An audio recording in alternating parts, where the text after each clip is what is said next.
ከጎኔ ቆሞ ያበረታኝ በበረሃው ላይ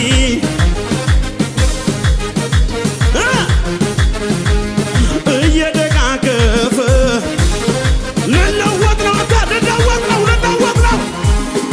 አምልኮ የኒሼ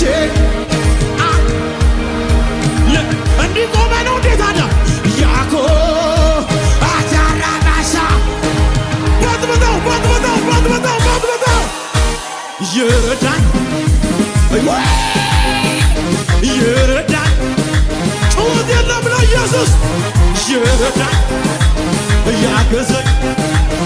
ይረዳኝ እጆች እይዋ ስትከፋ ሚልኮን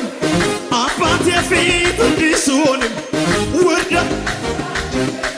እሺ